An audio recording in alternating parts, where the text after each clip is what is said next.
Hello, everyone, and welcome back to another session with Dental Shadowers. Today, we have a very exciting session with Dr. Jeon. Dr. Jeon, thank you so much for joining. And on that note, the floor is yours to take away. Awesome. Thank you so much for inviting me. I'm super thrilled to share my story with you guys. So I hope you guys enjoy. And if you have any questions, you can put it in the comment section. So I'll share with you the life of an about to be orthodontist. I actually just graduated last weekend, so I'm super stoked. I'm going to start working in July. So I'm a chief resident at UCLA Orthodontics. I've gone to NYU for dental school. I'll go over that in my story. So what's my story? I was born in South Korea and I lived there until I was 8. And my parents really dictated a lot of my life, as is the case for most of us. And so my parents are actually also in the medical field. My dad's a plastic surgeon and my mom's an orthodontist. And throughout their lives, they've tried to do things. And a lot of times their English wasn't as good for them to grab some of the opportunities that they wanted to grab. So they wanted me and my brothers to have an American education. And so that's why they moved us to the great US of A. And we moved to Southern California into a very small city called Loma Linda. And Loma Linda, you probably will not have heard unless you are a medical or dental professional. And so there we spent the majority of my elementary and middle school. And then I moved to Irvine, and I'll share with you the reason why I went into dentistry. But I went into NYU's 7-year accelerated program, and basically I went into dentistry from high school, knowing that I wanted to be a dentist and potentially an orthodontist. And then after the accelerated dental program, I went into UCLA Orthodontics. So I came back to Southern California to basically where I grew up. And I have Instagram and YouTube as well, so you can check me out there, and I will follow you guys back as well. So how did I know that I wanted to be a dentist or an orthodontist? Because I think a lot of times people don't know what dentistry is about. Maybe you've gotten like a couple cavities filled, or maybe you've gotten braces, but you don't really know what the life of an orthodontist or a dentist is like, or what they do on a day-to-day basis, right? So for me, the reason that I knew was because of my parents. It's not really the sexy story that you wanted, right? It's not like my life was completely saved by me getting full mouth rehabilitation. No, I actually have never even gotten a cavity filling before. I don't have any cavities ever. So I don't know what dentists do. So going into dental school, I didn't even know that dentists drilled that much. And I didn't even know what a molar looked like. We have all these teeth in our mouths. We don't even know what they look like. So yeah, I got a lot of parental guidance into my career. Basically, my parents said, "Hey, I think it would be great for you to go into dentistry and potentially orthodontics." And so I was like, "Okay, that's fine." Like, I don't really know what I want to do anyway.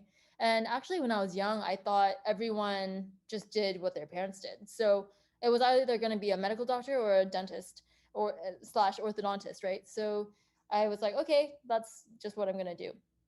And thankfully, I was good at math and science, not so much writing and literature. So that kind of really helped me get on the medical dental path. And from high school, I went into the accelerated dental program, meaning 3 years of college and then 4 years of dental school. So my major in college was biology.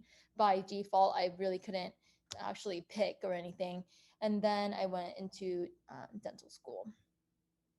So, what was dental school like? I know a lot of you guys are pre-dental, pre-medical, just college students that are trying to get your path in terms of your career. And dental school, I went into it completely blind, and sometimes ignorance is bliss, and that was definitely the case in my situation, because dental school was definitely a roller coaster. Some other friends of mine definitely had a great time, and I think it's definitely dependent upon what your goals are. If you have goals past dental school and you want to specialize, then you have to do well in dental school. And so I was for the most part very stressed about getting good grades, getting high marks, and things like that. And so I think that kind of contributed more toward the dental school being like a roller coaster. But in our first year, we literally knew nothing. We didn't even know what the tooth was called. We didn't know the numbers of the teeth. We didn't know like how to even direct how to even call the cusps of the teeth, right? There's mesiobuccal, lingual, distal. And it's like, okay, that's like completely over my head. So we know nothing in first year, kind of just doe-eyed. And then second year rolls around, and by the end of second year, you basically know everything there is to know. But you only know it conceptually, so you're still pretty useless. And then in third year, you freak out because you start seeing patients, and then you're like injecting your first patient, and man, like sweat goes down the back of your head and your whole entire back, and you're like, oh my gosh, I'm so sorry. And the patient doesn't know that they're your first victim, and you're just like really inching that needle through, and it's quite the experience. And then in fourth year, you get senioritis, but then there's imminent graduation requirement deadlines, which consists of doing enough dentures, doing enough fillings, doing enough like implant restorations and things like that, which don't really get served to you on a silver platter. You actually have to find the patients to do that. And so you have to screen a ton of patients to find these requirements, and then you have to fulfill all of them. So they do get a little bit stressful, especially when the patients don't show up and things like that. And so it was quite the roller coaster. So how do people decide on their careers? It's not like a just crapshoot like this where you just blindly pick. For me, how I did it was by the end of my second year, I had focused on academics my first and second year. And because I knew if I wanted to be competitive in anything that I wanted to do, I needed good grades. So I really didn't think about what I wanted to do until the end of second year. I had a general rough idea of what I wanted to do. And how I figured that out was I asked myself the question, what seems cool to me? What do I think is super cool? And I narrowed it down to actually four things.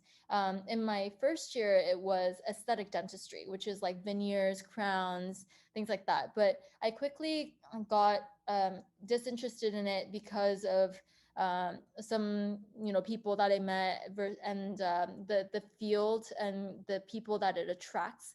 Not that it's a bad field, but it just didn't resonate with me. And so I narrowed it down to three, which was orthodontics, OMFS, and pediatric dentistry.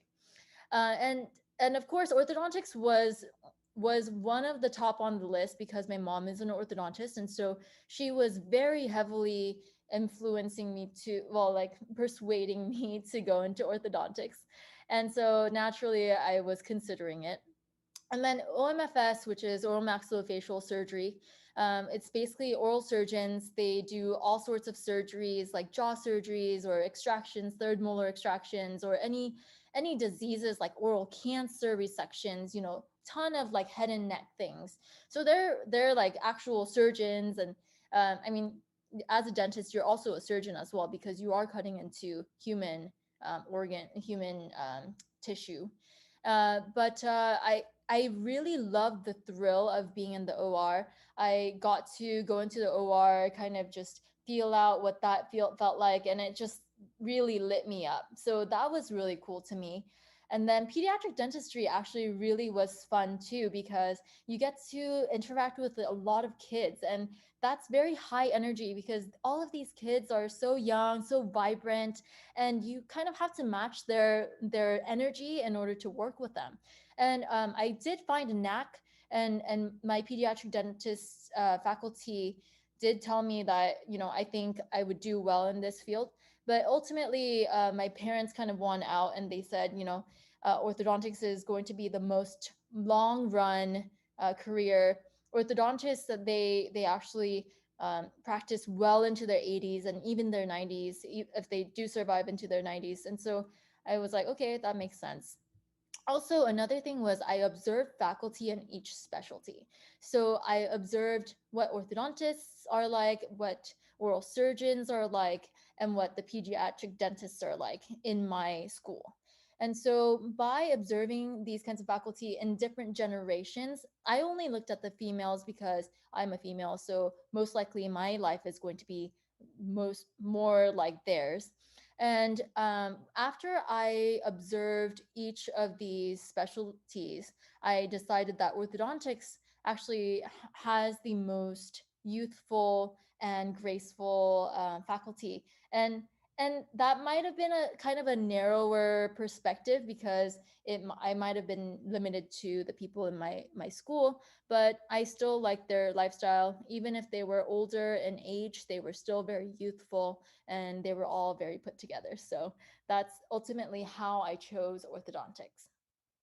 So, briefly into what is orthodontics. Colloquially, we fix teeth and jaw positions. We move the teeth into places that we want, and we help the oral surgeons move the jaws into the places that we want. So, these are some examples of what we treat. So, anterior crossbite, I'll actually go through these in the next slide. And more formally and perhaps more boringly, it's the diagnosis, treatment planning, and treatment of malpositioned teeth, jaws, and occlusion. Occlusion basically means bite, how you bite. So these are some of the problems that we treat. So here you can see an anterior crossbite. So this incisor should be actually tucked behind this upper incisor, but it's kind of sticking out there, and it's actually causing some recession here in this area because this tooth is constantly hitting it. Here you can see a posterior crossbite. The back teeth here, especially the molar, should be overlapping outside the lower teeth. But in this case, the upper teeth are caved in, and that's what we call a posterior crossbite. In this case, we have to expand the upper jaw. Here you can see crowding, which is basically crooked teeth. There's not enough room for these teeth. And so sometimes we have to extract some teeth, meaning pull some teeth out so that we can make space, or sometimes we can expand so that we can make space. Also here you can see an open bite. So these kinds of kids, they cannot eat a sandwich. They can't bite with their anterior teeth, right? With their front teeth. So no thin crust pizzas, no peanut butter jelly sandwiches unless they break it up. And it also impedes their speech as well because your teeth and your lips actually dictate a lot of how you pronounce teeth and pronounce speech. And here you can see protrusion. This is just kind of like that characteristic look where, you know, the patient is going like this. This oftentimes leads to more trauma because the teeth are not protected by the lips. Here, there's ectopic eruption. Basically, this tooth is impeding this tooth from coming down. And so we will align the teeth sometimes in order to let the teeth erupt in the right position. Here you can see a complete class 3. Basically, class 3s are underbites in a sense. So if they have underbites, we may treat them early or we may wait and treat them later with surgery, with jaw surgery. Here you can see a diastema. Basically, diastemas are gaps between especially the front incisors, the front teeth here. And sometimes we don't treat them, sometimes we do. It depends on the stage of life and growth and growth stage they are at. And also oral habits like finger sucking, thumb sucking, or open mouth breathing, they all can lead to problems like this, to an open bite. So more simply, we can characterize them kind of like puzzles because our upper teeth and our lower teeth have to fit together in order to function together, whether it be us talking or us eating, etc., etc. So when the puzzle pieces match together well like this, the upper and the lower teeth come together nicely, and that's what we call class 1. And you can see a harmonious facial balance as well. A lot of people don't know this, but the teeth actually dictate where the lips fall. And depending on your jaw morphology, meaning jaw shape and your position, it changes how you look from the side and from the front as well. So orthodontists are actually doctors of the lower facial third, meaning all the entire area that covers but that is covered by the mask that we actually have to wear for COVID is what we treat. So here you can see a class 2 malocclusion where the upper jaw is ahead of the lower jaw. And so it kind of creates a pattern like this where the upper jaw is sticking out farther ahead and then the lower jaw is a lot farther back. So aesthetically, sometimes it may not be pleasing. So some people may elect to do surgery to advance the lower jaw forward, and we set the teeth up to do so. Here you can see a class 3 malocclusion. That's when the upper jaw is actually behind the lower jaw. And that's kind of when you start seeing underbites and things like that, where the lower jaw is sticking out like this. And I'm sure you've seen friends or at least actors that have characteristic facial patterns like this. You may know like Keira Knightley. Keira Knightley is actually class 3. She kind of has a lower jaw that's a little bit bigger. But she's still really pretty. So sometimes people keep it. But if it is very severe, they will need jaw surgery in order to talk properly, in order to eat properly. So this altogether is called malocclusion, and basically that means bad bite. So here, I'm going to go over what a typical day in orthodontics residency is like. And this is COVID edition. So let's go to it.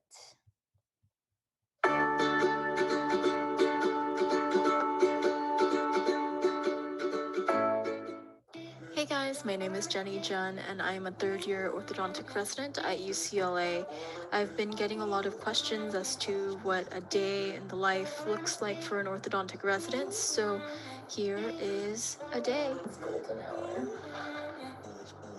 I am logging in for my orthodontics seminar.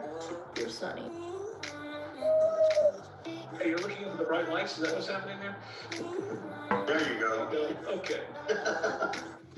Today we have a lecture by Dr. Ozaki, who is an oral surgeon and a plastic surgeon. He is our craniofacial plastic surgeon that we work with to treat our patients. And open the procedure. Basically what I do, frontal craniotomy, and then I move the whole frontal bar. Orthodontists are essential in treating patients with craniofacial anomalies. Our main job is to expand the upper jawbone and align the teeth for the patient's jaw surgery. Just finished the lecture. Look at that golden hour light. I'll typically have a super duper Korean breakfast. Clinic usually starts at 9 a.m., but due to COVID, we only have half-day clinics. We have case reports due soon, which are presentations of our patient treatment progress.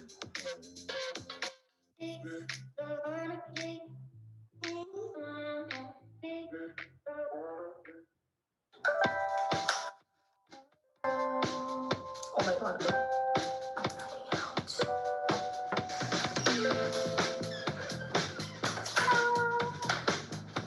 I have a research meeting today at 5:30. We need to get some things done because I tend to do 2 things at once. I love using like a whiteboard to write down all my tasks. I write down the things that I need to do and tackle them one by one. There's a lot of stuff to do, but I will get it done.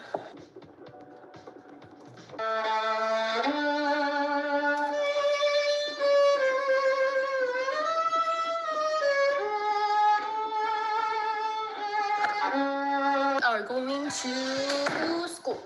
I bike to school.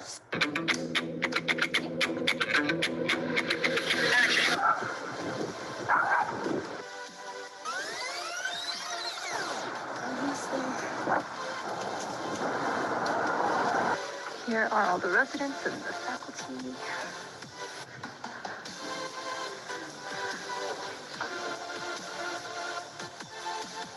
We are here with the great Diana Veliku. And we're going to put some PPE on. here is Joseph, our first year chief resident.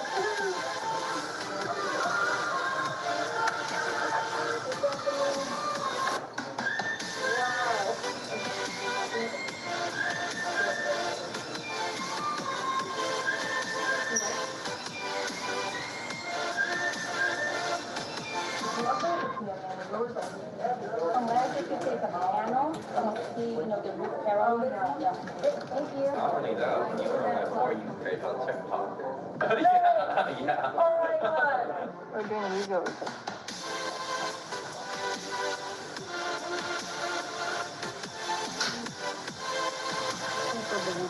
I do not know.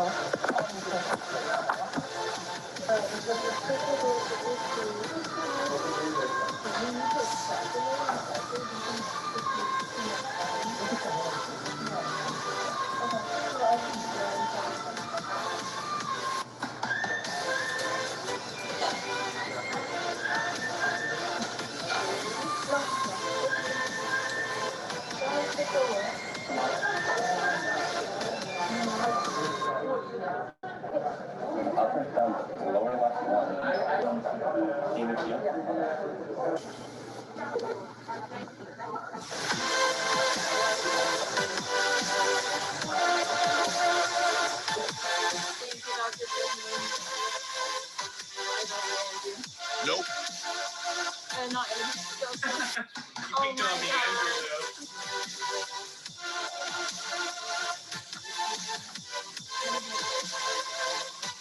I know. Oh my goodness.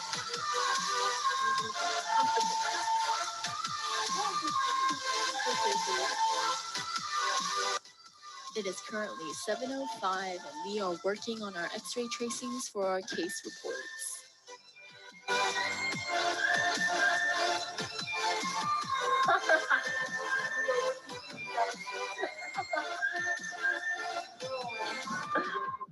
So we can see all the tooth movements that have happened between. So we're gonna look at this condyle. Probably higher. Stop filming me. It is now 11:15. We are still here. That's okay. This was our lives in first year. Literally every day, 11 or 12, we would be working on our. Look, oh my. I'm so wet. And we're going home.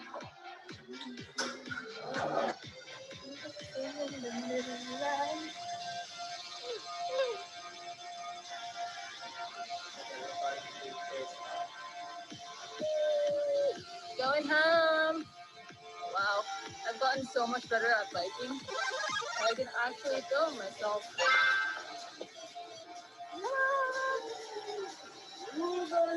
Burp is actually pretty hard the first time.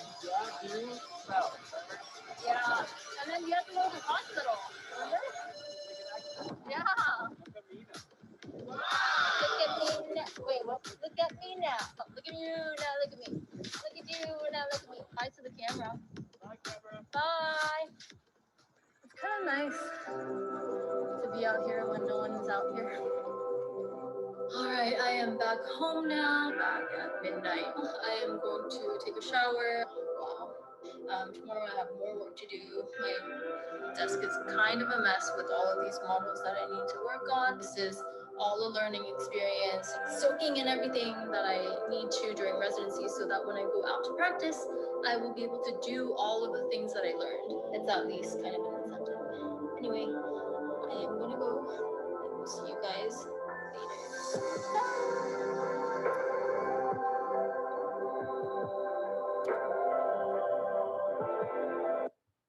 Okay, we don't need to watch that again. Okay, so now it's a lot different because COVID is a lot less severe now. So now we do 8 to 9 case presentation seminar, 9 to 12 patient care, and then from 12 to 1 we have lunch. Or in our first and second years, we had master's degree courses because we are mandated to get a master's degree while we're in residency. And a lot of orthodontics programs are like that. And then from 1 to 2, we have another case presentation seminar. And then from 2 to 5, we see another set of patients, usually ranging from 3 to about 6 patients. And then from 5:30 to 7:30, there's another set of, master's degree courses in the afternoon, or we do, case presentation prep, kind of like what you saw in the video. So how many patients do orthodontic residency? In a full day pre-COVID, we see about 4 to 10 patients. We don't really have assistants. So what we do is we see the patients come in, we ask them, hey, what do you want to see improve in your mouth? And then we diagnose them, we treat them, and then depending on their problems, we put on braces or we put on clear aligners like Invisalign, or we can do appliances like an expander or a headgear, things like that. So in our day-to-day lives as residents, in 30 minutes, we can see one patient for very simple procedures like wire changes or retainer checks. In about 60 minutes, we can do a wire change and rebonding some brackets. Maybe some brackets fell off, which happens a lot. Or we can take photos, or we can insert an appliance. And in about 2 hours, we can do upper and lower bracket bonding, meaning we can put on braces on the upper and the lower, or we can also take off the braces in about 2 hours as well. But this is in contrast to how many patients orthodontists see. So this is actually a huge perk about being an orthodontist. Orthodontists actually can handle from anywhere up to 30 to 100 patients a day. I've even heard up to like 200 patients a day. And that is a whopping number that probably no other medical profession can reach, because we work with tons of assistants. And so we're kind of the mastermind. We're the pilot or the captain of the ship. And then we command the others to do the tasks that we need to do. We need to get done, and things get done while we are not doing the work. Albeit we are still doing a lot of work, but we're kind of the brain of the whole ship. And so typically these offices will have about 2 to 7 assistants, and there will typically be one assistant per chair if the practice needs all of the chairs. And so this allows us to see multiple patients at once, which kind of looks like this. So we go from chair to chair, and we look at the patient and then tell the assistants what to do. And then we skip over to the next chair. We look at the patient, greet them, and then tell the assistants what to do. And then we hop over to the next chair, and then we greet the patient, tell the assistant what to do, and then we hop on to the next chair, etc., etc., etc. It's just that ad infinitum. So that's how we are able to see that kind of a volume of patients every day. So as you can imagine, being an orthodontist takes a lot of multitasking, being able to go and switch from task to task fast, which is actually, I really enjoy it because there's never a dull moment. So what do orthodontists do? As you all know, braces, and more these days, clear aligners such as Invisalign or Clear Correct are becoming more popular. So these two are some of the modes of how we move teeth. And we also use appliances like these. This is a very innovative one that was innovated by Dr. Moon at UCLA. This is an expander, but it's also modified to have mini implants so that we can get a skeletal expansion of the upper jaw. This is actually the upper jaw upside down so that we could see kind of straightforward at the upper jaw. Also, more exciting for me, I really like surgical cases where we get to work with the oral surgeons so that we can transform the patients. It's actually kind of like plastic surgery, because they start off with skeletal patterns like these, where the mandible, the lower jaw is a little bit farther back, or the mandible is more forward and maybe the maxilla is farther back. So maxilla is the upper jaw, mandible is the lower jaw. So by means of orthodontics and jaw surgery, we can fix this. So how we do that very, very briefly is we prepare the teeth for jaw surgery. So we prepare the teeth so that the teeth are in the right position within each jaw. However, because there is a severe discrepancy in the jaw positions, the tooth positions actually look worse before the surgery, because we need to place this tooth in this jaw and this tooth in this jaw, but this jaw and this jaw are not well aligned. And so all of that will be fixed with jaw surgery. And so after jaw surgery, they have a harmonious occlusion, or bite, as we went over before. And that's how we treat these kinds of severe skeletal problems. And of course, these are for when the patients are done growing, because if we don't do them after they're done growing, sometimes they will grow out the surgical movements. And so we definitely don't want to do another surgery. So we definitely have to do these surgeries after the patient is done growing. And so what are some innovations in orthodontics as of recently? There are things such as mini implants, and we use these in order to anchor the movements. Teeth actually move by reciprocal force. So when you pull on teeth for a very long time consistently, it actually moves. And why does it move? It moves because the bone around the teeth are not static. It moves if you place force on it. And so if you think of these teeth kind of as like boats or ships in the ocean, you can definitely move them, but it does take some force, right? So we anchor the boats to a dock, and then we move them by elastics or springs. And so in this example, mini implants, which have only been available as of like 2000s or so, allow us to move teeth by these anchors, these bone anchors. The second innovation in orthodontics are clear aligners. So Invisalign has burgeoned into a major treatment modality, but that has only been as of recently. And of course, this is definitely the future of orthodontics as well. So it's definitely important to pay attention to clear aligners. And 3D x-rays allow us also to see and diagnose the patient in 3 dimensions. And this really helps us, especially when we have patients with cleft lip and palate. I'm sure you've seen those babies with, the cleft lip and things like that. So when we use these 3D x-rays, we are able to see the cleft as well as any teeth that might not have erupted because of the cleft, or sometimes even in normal, regularly growing patients, they have impacted canines or impacted teeth where they're growing in a different direction and they're not able to erupt properly. So these kinds of 3D x-rays allow us to visualize exactly where the teeth are. Also, digital scanning is another innovation. So here you can see that this is an iTero scanner that is hooked up to be sent to Invisalign.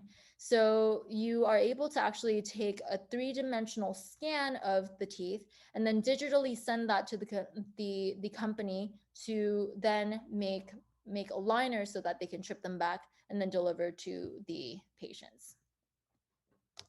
Also, I'm not sure if you've seen these home clear aligner companies, but they have been kind of on the rise recently.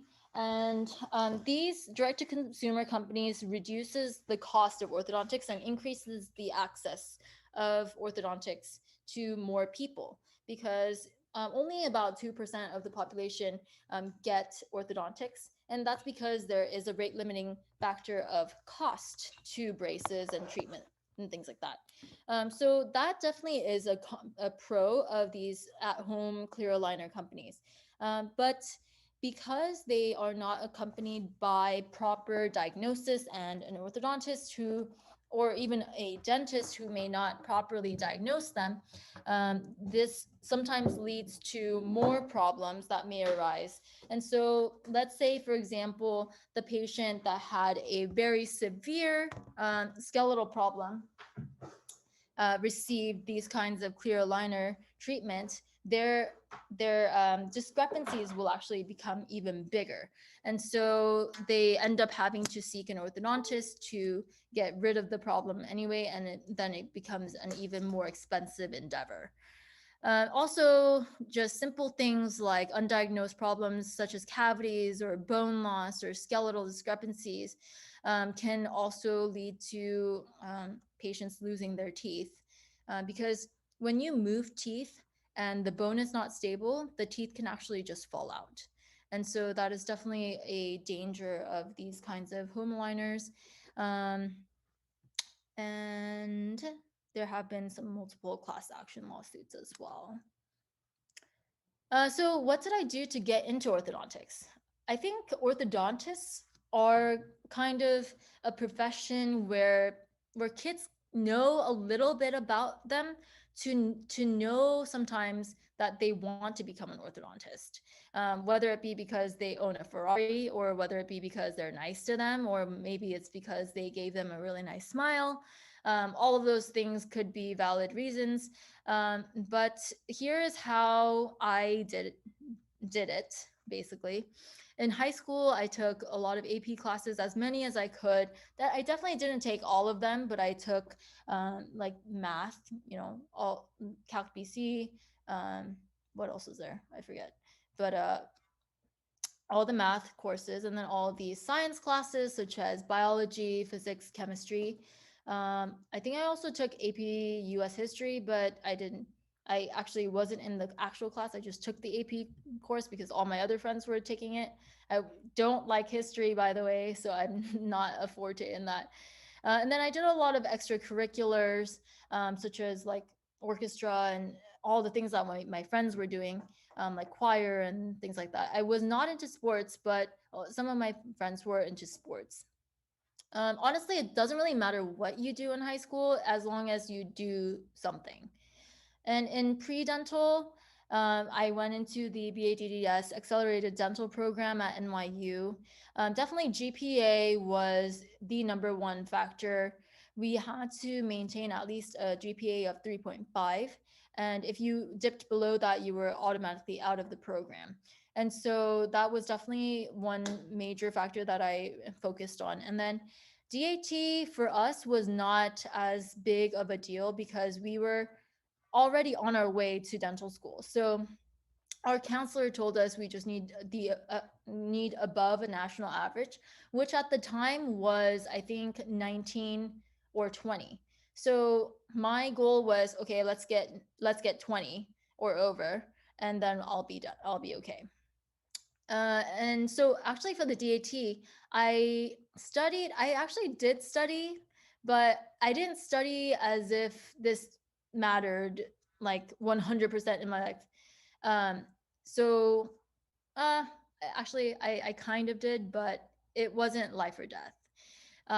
So yeah, I studied about 3 months, and then I took it, and I actually didn't take it again, which is not the best decision if you want a good DAT score. If you want a good DAT score, you should take it twice so that the first time you learn your mistakes, and then the second time you act upon them and you learn from them and you do better. And then the next is extracurriculars. Definitely research was a major factor too. Uh, and then club leadership. Honestly, these were all really good experiences that were beneficial even outside of it being in my resume. I would really highly encourage you guys to be involved in club leadership and being involved in events such as these, and organizing things so that you know what it takes to organize events and bring people together, because later in the future in your careers, these kinds of skills will become very, very valuable to you. Also, outreach was a major event as well. So I was in global brigades and some dental outreaches, some medical outreaches, just anything I could get my hands on, to be honest, was what I looked for. And shadowing, I actually didn't do that much shadowing. And I actually didn't even know there was a requirement to get into dental school regarding shadowing. But my extent of shadowing was I went to a New Jersey dental office maybe 2 or 3 times, and I just assisted there. I developed their X-rays because they were using analog X-rays, and I cleaned up the chairs, and I just made sure no one else needed help or and things like that. And I just smiled and I guess looked pretty, or not. And then in dental school, I definitely focused on my grades because I knew in whatever I wanted to get into, if I had good grades, I would be a competitive applicant. So I definitely sought out the best students and studied with them. And they were my best friends, they were my sole study partners. And lo and behold, all of my study partners ended up being number one of that particular year. And so it was, they were really, really smart people. And that naturally lifted me up as well. So I would really encourage you guys to seek really good friends, really smart friends, friends that are smarter than you. Also, leadership was also another thing. The more you're involved in school, the more you'll be interested in school, because the more people you know in school, the more interesting and community like the school becomes. And so by plugging yourself into clubs or class council, or going on to community outreaches, really exposes you to more people, as well as more faculty who will write your recommendation letters in the future as well, right? So keep that in mind. Even in college as well, keep that in mind, that your faculty are the people that will get you into better things in life, your future. And so definitely talk to them, ask them questions, and express your interest. And I was also in research because in order to get into orthodontics, research is one of the big factors other than grades and maybe other than leadership. Research is important because research is how we expand our knowledge. Textbooks are basically written upon research. Research is basically the furthering of knowledge, right? Because we are experimenting new things and learning how things react or how things turn out. And so that's why a lot of these programs put such an emphasis on research, because if you are interested in furthering the public knowledge, you must be onto good things, right? And also scholarships. This is a tip that I got from a book that I'll share with you later on in a different slide. And there are a lot of scholarships out there that you can apply to. Even if you're not a minority, I'm an Asian female, which might be a minority, but it's kind of really hard to get any scholarships as an Asian because everyone else is super smart. So the scholarships that I applied to were innovative scholarships. There's a site called MindSumo. I'll probably go over that later as well, where companies come with a problem and you just write a potential solution to it. And so I just wrote and wrote and wrote, and I just got some scholarships that I was able to put on my resume. And externships, this is super, super important. What are externships? Externships are basically visiting other programs to see what they're like. So while I was in dental school, namely when I was in third year, beginning my third year, I visited many orthodontics programs so that I could see what these programs were like, and to also meet the residents as well as the faculty there. And that gives you a lot of exposure so that the program knows that you're interested and they know who you are. They've seen you at least once. And even that is actually a very meaningful factor in getting yourself into an orthodontics program, especially one that you want to go into. So here are some advice that I have for pre-dental students, whether it be that you are in college or in high school. So these three books have been monumental in my career. And number one, this is Moonwalking with Einstein. This is how I got through dental school, because dental school is often a lot of memorization. And memorization does not uh, come easily, especially when it's just rote memorization. And so in this book, you can learn how you can memorize easily by using places and visual cues and things like that. So I highly encourage you to pick this up. This is a book that I read in the tail end of my first year in college, and I wish I read this before I started college, because man, this book is chock full of really good wisdom. Um, I will just have you read it, but it gives you tips on how to be efficient, how to get really good recommendation letters, how to get A's in school without busting your ass or studying all the time and not having a life, and how to also stand out in terms of your resume for your next career or your next endeavors. Also, this one is by the same person. This is also very important in getting your habits corrected for the future. It's really important that you start scheduling every day of your life, at least the weekdays, so that you can be productive at every single day. If you fail to plan, that's failing. If you fail to plan, you plan to fail, basically. So this book really helped me grasp really good life habits in order to become a good student, a high achieving person. Even now, I still use advice from this book. Some other advice is that friends are your community. You and your friends should not be enemies. Friends are not competition. Friends are not food.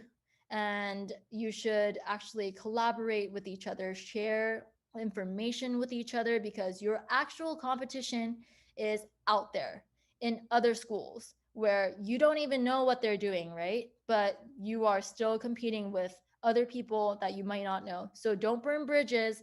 The dental and medical community is very small. So if you start stepping on other people to get to higher places, it is just a matter of time until people say, oh, that person is not such a great person. And that reputation will not help you in the long run. Also, you are an average of your 5 closest friends. So make sure the people that you hang out with are people that you want to be influenced by. So for me, I am very attracted to people who are high achievers, or also to people who are funny, because, it's just the joy of life.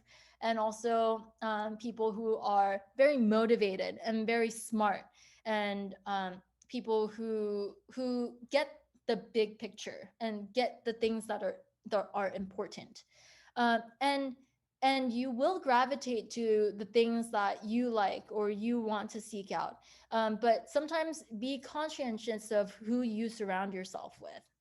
Also, another thing is upperclassmen resources. Do not ignore or underappreciate your upperclassmen. They have gone through all of this before you, and they have all of the past exams. Don't forget that. So if you have a good upperclassman who is very smart, by the way, do not pick an upperclassman that is not as high achieving, because they will not want you to do better than them, right? So they're not going to help you as much, nor do they know how to help you as much. So seek an upperclassman that does really well. If you don't know one, then ask your professor. Maybe he will be able to tell you who to go to, and seek out advice from them. And they will give you really helpful advice. And you know why? Because they've gone through it, and by you asking, you are expressing your respect to them. And that is honestly a lot of times enough for them to help you wholeheartedly. Next is get to know your professors personally. Put your Zoom cameras on, because the professors really appreciate that gesture, and they'll know your name. They'll know you're interested. They'll know your face. And so this becomes very crucial later on during recommendation letter season, where they're like, oh, I don't even know this person. Oh, I'm going to just give them a generic, recommendation letter. No, that is probably the worst formula for you getting into the dental school that you want, or the orthodontics residency, or any other specialty residency that you wanted to go into. So ask questions, put your cameras on, and let them know that you're interested. Go to their office hours. And also another thing is, do things that you're interested in. It's not just for another line on your resume. It really doesn't matter what's on your resume. A lot of times people like to follow the cookie cutter path, go into biology and do all this research that is pertinent to dentistry, and then go into dentistry, and then this path that is carved for them. But honestly, a lot of times the applicants that have taken the unbeaten path are actually the ones that are more interesting. And a lot of times these applicants get into really great schools because they are unique. They're not like every other person.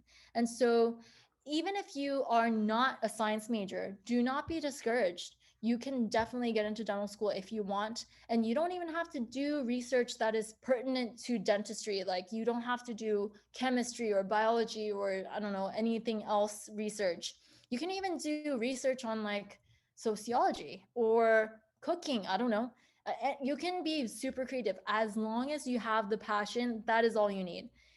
And this is important because when you get into an interview and they ask you about these things, they see the spark in your eyes if you have the passion. If you don't have the passion, it's just going to be another unmemorable, boring interview, and they're probably not going to remember you. Next is all of these recommended reading. And lastly, do not burn out. The real studying is in dental school and in residency. Biology, chemistry, physics, math, they're all important. They're the foundation of what you're going to learn later on. But this is definitely not what you're going to be doing every day for the rest of your life. So yes, these courses are very important. Get really good grades in them, but do not burn yourself out to the point that when you get to dental school, you're like, oh, I can't do this anymore. This is too hard, because dental school is really hard, guys. In dental school, you learn a semester's worth of college material in 1 week. And so it's a lot of studying. So make sure you have fun. Make sure you hang out with your friends. Make sure you don't spend all your time at the library. What did my pre-dental CV look like? Okay, so let me actually switch gears. I will show you my pre-dental, if I can find it. All right, here it is.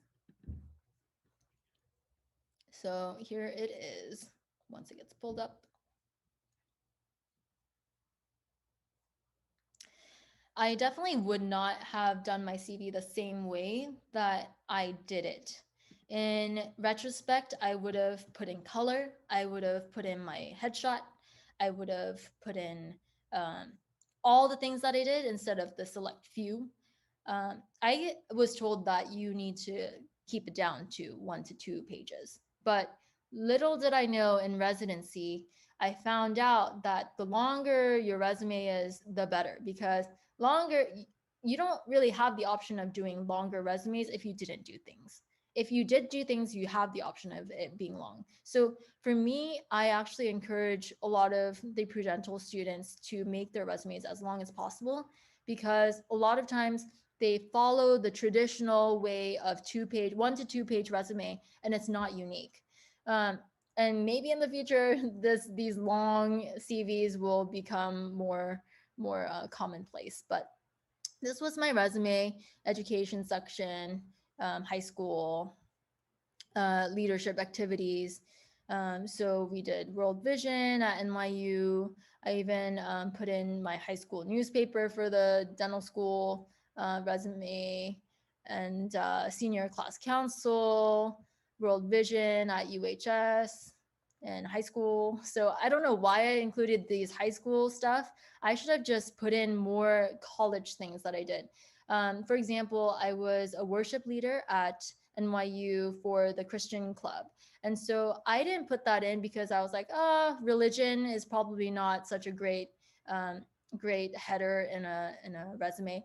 But I think I should have put that down instead of these things. And for skills, language, computer skills, anything that you have, even if it's like hobbies, like, violin, piano, guitar, singing, anything, you can put in snowboarding, anything that you like to do. Maybe you're like an alpine skier, or maybe you're like an Olympian in your past life or so. All of those things are interesting and make you unique. So include all of that there. And these were my research experiences. So I actually was involved in a lot of research. I wouldn't say I devoted all my time to them. I would go after classes or on the weekends and things like that. And I would say that my main project was Dr. Bart Carr's project. So this right here. But he gave me a couple of different projects. But I do have to say I dabbled in some of them, but then I was immersed in one of them. So then we actually ended up producing a research paper from that. And then just some things that I did in Korea, and biology laboratory skills and chemistry laboratory skills, something to just kind of flower up my resume. And then professional experiences, this is all shadowing. And so this is actually my dad. So I shadowed my dad and I put down everything that I did. And then this was the New Jersey dental practice that I just told you guys before.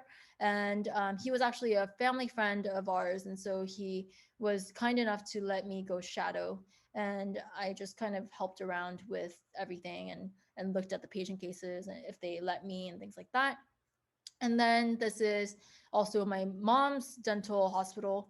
And I was kind of translating for the American patients and things like that. And then I got to go into other specialties so that I could see whether I liked them or not.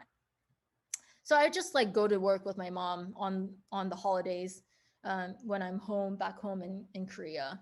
And that's kind of how I got my shadowing hours there. And then community service projects. These were some things. This one I did actually in middle school, and I still put it in there because I was like, this is still relevant to medical, dental, community outreach. And this one was at the tail end or the beginning of my high school. So I even put that. Oh, actually, this was actually at the tail end of my high school. Yeah. And then I also did some more missions, but I did not add it for some reason. I don't know if it was because it was after I wrote this resume. So let's go back.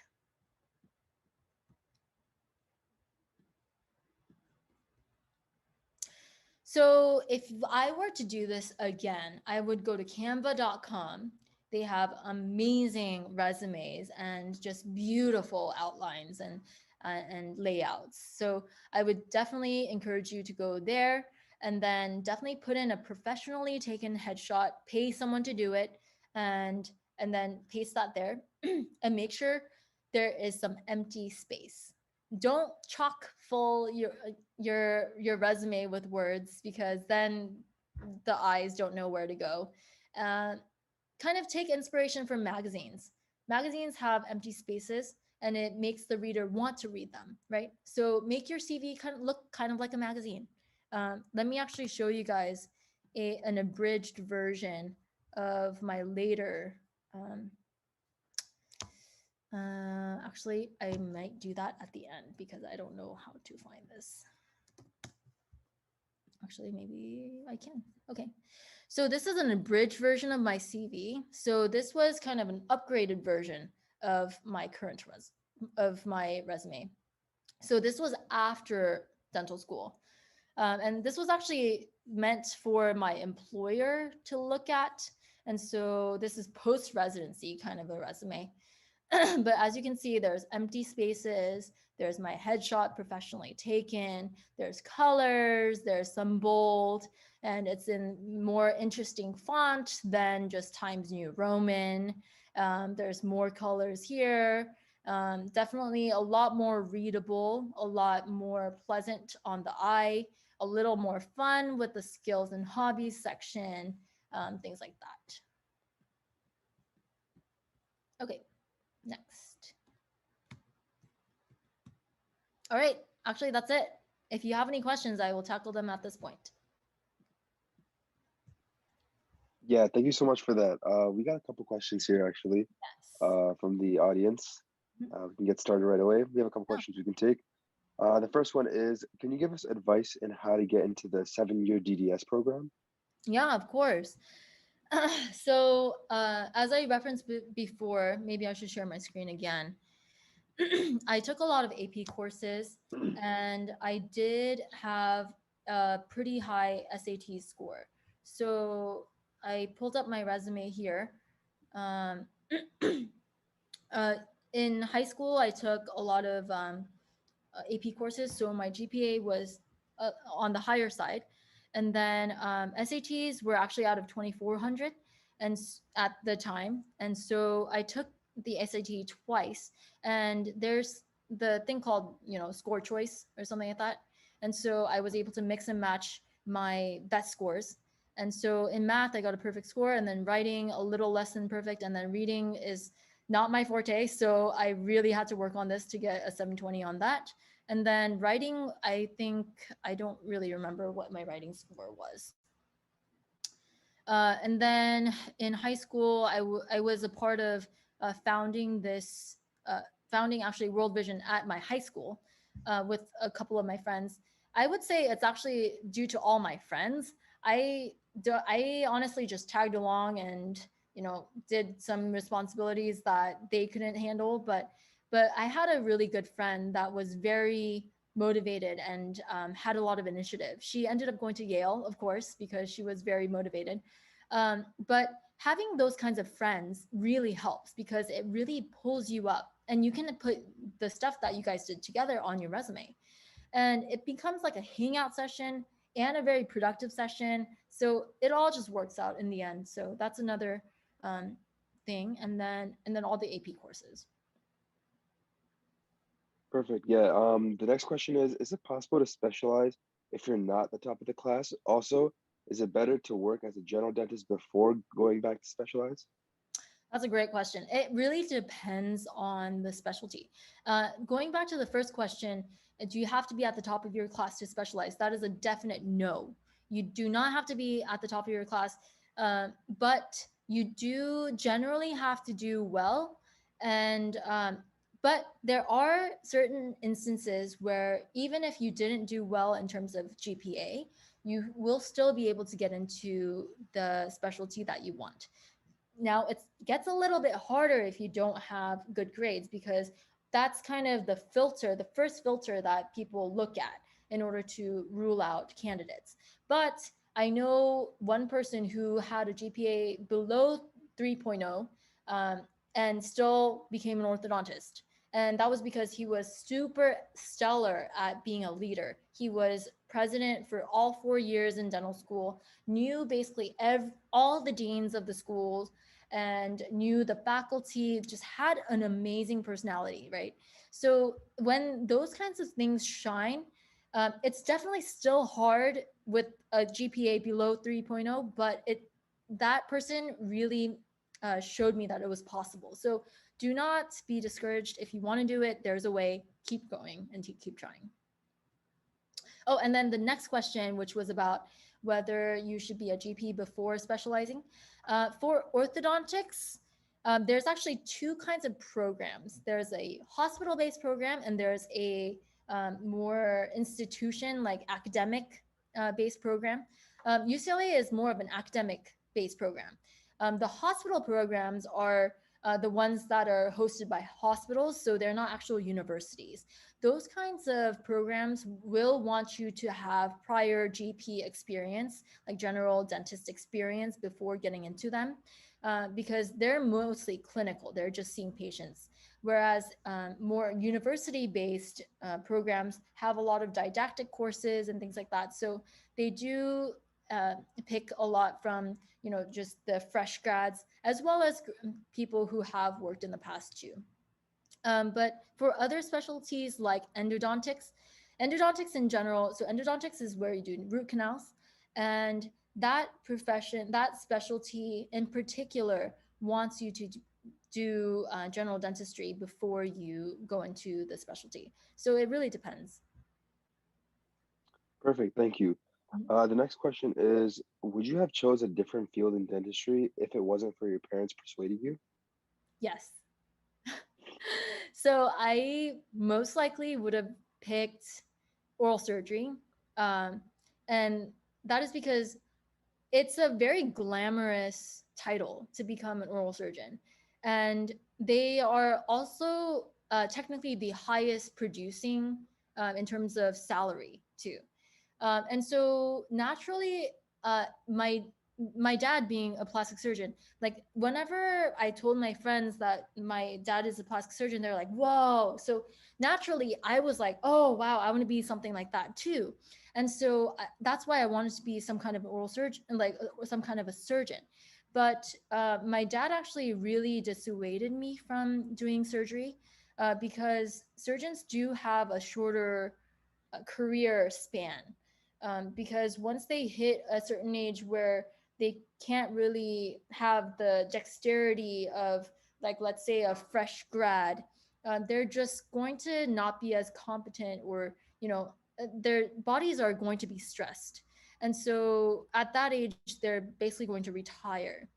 And so that's kind of when they hit their peak of careers, but then their bodies just can't follow through. And that's kind of just the advice that I got from my dad, who actually still practices at the age of 65, but he just didn't want me to go through that, and in addition to having kids and raising a family. So that's why I ended up choosing orthodontics.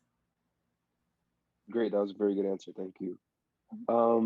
Next question is, how competitive is it to get into the orthodontic residency compared to other specialties? I would say it's one of the most competitive, if not the top two. So oral surgery and orthodontics are the most competitive ones. And then I would say maybe endo. Yeah. So it's because um, it shouldn't be like this, but it is like this because we live in a capitalistic society. Uh, the highest paying specialties are usually the ones that are the most competitive. And in the orthodontics perspective, it's not even about the salary, it's also about the lifestyle, right? So that's another reason why it is another big factor into it being competitive. Got you. Do you plan to start a practice from scratch or purchase an existing one? Oh, great question. I don't know the answer to that yet, but I most likely will purchase an existing practice because it's less of a headache to just get all the licenses to start a new practice from scratch. But I think maybe if the opportunity presents itself and it makes sense, then I might start one from scratch. Gotcha. Okay. What are your thoughts on Invisalign versus traditional braces? Yes, I get this question a lot. So Invisalign and braces are two ways of doing kind of the same thing, but their fortes are a little bit different.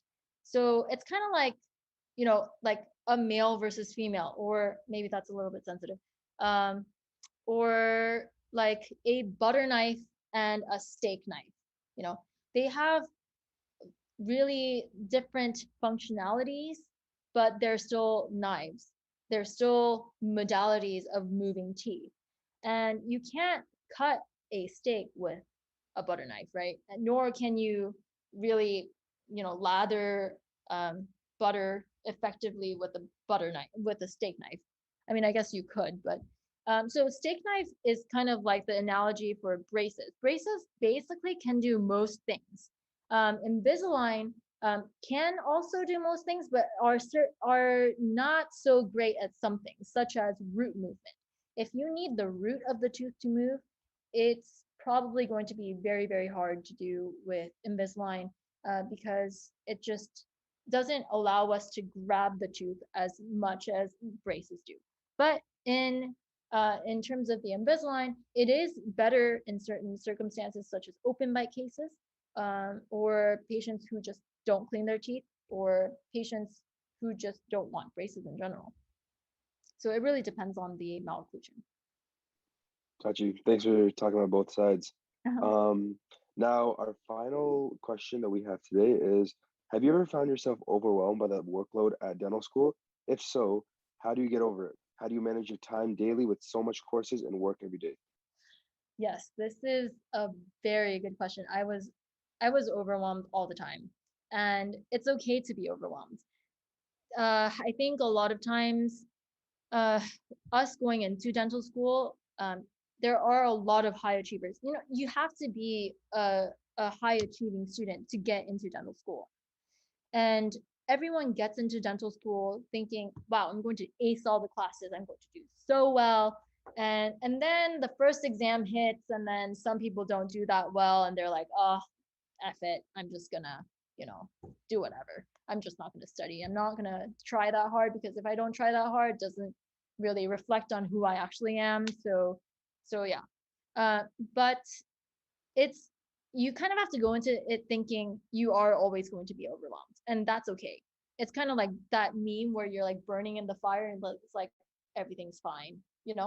But everything is fine because you have friends with you there, burning with you. So that is honestly the key to getting over the overwhelming factors of school, because your friends will keep you updated on deadlines because they all have the same deadline, and they will also make you laugh when you are stressed out. They will also provide you with some resources like notes or study guides. Any resources that they pull from other people comes to you too. So as long as you're helping each other out, you guys are having fun together, you guys are struggling together, it really all works out in the end, and you end up building lasting memories and relationships. So unfortunately, looks like that's all the time that we have today. Dr. John, thank you so much for joining. That was a very informative and relatable session. If you guys have any questions, please make sure to go check out Dr. John's Instagram. And in terms of the quiz, you guys can find that on our Linktree or our group me. But yeah, thank you guys for joining. And once again, I hope you all have a